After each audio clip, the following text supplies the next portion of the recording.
The air in the kitchen hung heavy, thick with the scent of burnt toast and unspoken accusations. I stood frozen, my fingers gripping the edge of the counter, as my wife's words sliced through the morning quiet. "I'm on an intimacy strike, David. Don't touch me. Don't even try." Her voice was a blade, sharp and cold, her eyes avoiding mine as she poured coffee with deliberate calm. The mug trembled slightly in her hand, betraying the storm beneath her composure. My heart lurched, a visceral jolt, like a car slamming into a wall at full speed. What the hell did that mean? An intimacy strike? After 12 years of marriage, 2 kids, and a life stitched together with shared dreams and sacrifices, she was shutting me out. I opened my mouth to respond, but the words caught in my throat, tangled in a knot of confusion and rising dread. Claire turned away, her auburn hair catching the sunlight streaming through the window, and busied herself with wiping an already clean counter. The silence stretched, taut as a wire, and I felt the first flicker of something darker than hurt, suspicion. Was this about last week's argument over the bills? Or the late nights I'd been pulling at the office? Or was it something else, something I hadn't seen coming? My mind raced, replaying her recent distance. The way she'd linger on her phone, the clipped responses, the sudden girls' nights, that left her coming home smelling faintly of unfamiliar cologne. I shook my head, trying to dismiss the thought. I was overthinking it. I had to be. "Claire, what's going on?" I managed, my voice low, unsteady. "You can't just drop that and walk away. Talk to me." She paused, her hand stilling on the counter, but didn't turn around. "I just need space, David. That's all." Her tone was flat, rehearsed, like she'd practiced this moment in her head. The kitchen clock ticked loudly, each second amplifying the chasm between us. I wanted to grab her, to demand answers, but her words, "Don't touch me," echoed in my skull, pinning me in place. The rest of the day unraveled in a haze. I went to work, sat through meetings, and nodded at the right moments, but my mind was elsewhere, dissecting every moment of the past few months. The signs had been there, hadn't they? The way she'd pull away when I reached for her in bed, claiming exhaustion. The late-night texts she'd dismiss as work stuff. The new perfume she wore, sharp and musky, so unlike the floral scent she'd loved for years. Each memory was a pinprick, small but cumulative, building a picture I didn't want to see. That evening, I found her phone on the couch, left carelessly while she tucked the kids into bed. My pulse quickened. I'd never snooped before, never had a reason to, but the weight of her words pressed against my resolve. Just one look, I told myself. Just to put my mind at ease. My thumb hovered over the screen, guilt clawing at my chest. What kind of man doubts his wife like this? But the doubt won. I typed in her passcode, our anniversary, a detail that now felt like a cruel irony, and opened her messages. The name at the top wasn't one I recognized. Evan. A coworker she'd said once in passing. The texts were a gut punch. "Miss you already," he'd written last night, followed by a heart emoji. Her reply. "Can't wait to see you tomorrow."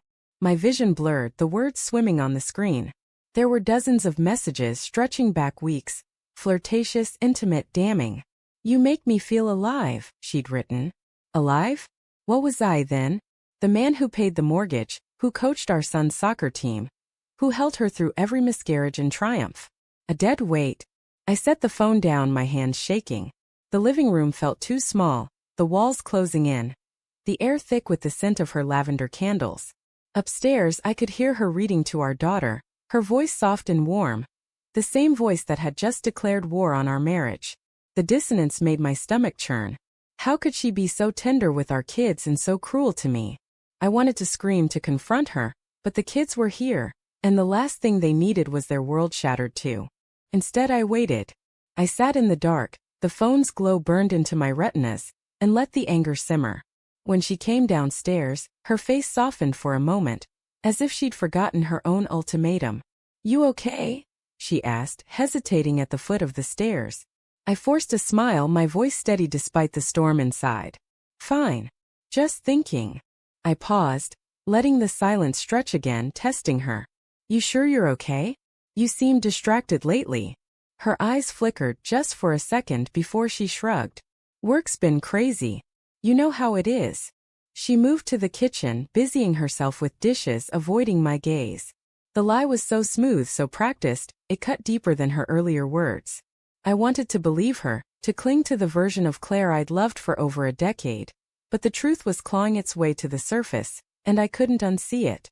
The next morning I woke before dawn, the weight of her betrayal pressing against my chest. I watched her sleep, her face peaceful, almost innocent, and felt a surge of conflicting emotions: love, rage, grief. I didn't want to lose her, but I couldn't live with this lie. As she stirred, I made a decision, one born of hurt and defiance. If she could withhold intimacy, I could withhold something too. Over breakfast, I set my coffee mug down with deliberate calm. Claire, if you're on an intimacy strike, I'm on a money strike. No more covering your expenses. You want space? Fine. Go to work. Pay your own way. Her fork froze midair, her eyes widening. What are you talking about? She stammered, her voice laced with panic. The kids were at school, thank God, so there was no audience for this unraveling. You heard me, I said, my tone colder than I'd intended.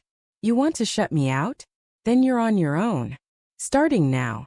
Her face flushed, a mix of anger and guilt. That's not fair, David. You can't just. Not fair. I cut her off, my voice rising despite myself. What's not fair is you sneaking around lying to my face. Who's Evan, Claire? Tell me. The color drained from her face. She opened her mouth, then closed it, her hands twisting in her lap. The silence was deafening, confirmation in itself. I leaned forward, my voice low, trembling with barely contained fury. How long? How long have you been cheating? It's not what you think, she whispered, tears welling in her eyes. It's complicated. Complicated. I laughed, a bitter, hollow sound. You're texting another man about how he makes you feel alive. What's complicated about that? She stood, pacing, her hands raking through her hair. I didn't mean for it to happen. It just did. You've been so distant, David. Always working, always stressed. I felt invisible. Her words stung, but they didn't absolve her. So you found someone else to see you? Instead of talking to me? We could have fixed this, Claire. We could have tried. I know, she sobbed, collapsing into a chair. I'm sorry. I didn't want to hurt you. I don't know who I am anymore. Her confession hung between us, raw and jagged. I wanted to hate her, to walk away and never look back. But the sight of her breaking down cracked something in me too. I thought of our kids, our home, the life we'd built. Could I throw it all away? Could I forgive her? The questions swirled, each one a weight I wasn't ready to carry. I need time, I said finally, my voice hoarse. But you need to figure out what you want, Claire. Because I can't live like this. She nodded, tears streaming down her face, and for the first time, I saw not just the woman who'd betrayed me, but the one who was lost, scared, and drowning in her own choices. The kitchen clock ticked on, marking the seconds of our unraveling, and I realized the real betrayal wasn't just her affair. It was the slow erosion of trust we'd both let happen, long before Evan's name lit up her phone. As I walked out to clear my head, the morning air sharp against my skin, I felt the weight of an uncertain future. Would we rebuild, or would this be the end?